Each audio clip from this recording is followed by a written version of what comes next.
இது இந்த கெமிக்கல் பாவிக்காதபடியாக தான் இந்த மீன் குஞ்சுகள் எல்லாம் இந்த வயலில் இருக்குது.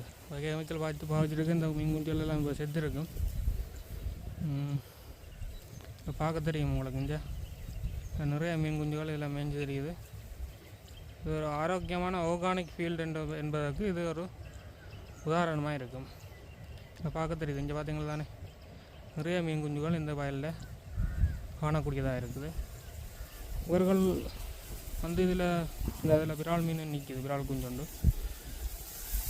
இது ஃபுல்லாகவே இந்த ஆர்கானிக் ஃபீல்டுன்றபடியால் இதில் வந்து முற்றுமுழுதான நேச்சுரலாக எல்லாமே வாழுது என்பதை இதில் பார்க்கலாம். இந்த எப்படி இதில் பார்த்தீங்கன்னு சொன்னால் இதில் இங்கே சிலந்தி கூடு இருக்குது. இதை பார்க்க தெரியும் இந்த சிலந்தி கூடும்.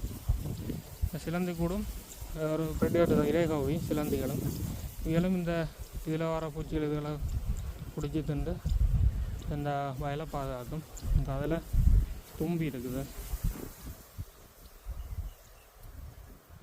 பார்த்தீங்கன்னா, தும்பி இருக்குது இங்கே. இவரும் ஒரு ப்ரிடேட்டர்ஸ். இவரும் வந்து இந்த தும்பின்ற ஒரு வரலாறு சொன்னால் இவர் வந்து ஒரு நாளைக்கு 7 வகையான புழுக்களை பிடிச்சி சாப்பிடுவாருன்னு சொல்லி இருக்குது.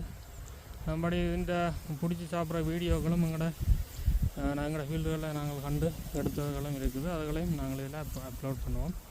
அதையும் பார்த்து இதில் நாங்கள் ஆர்கானிக் முறையில் தான் எங்களோட விவசாயம் நடக்குது.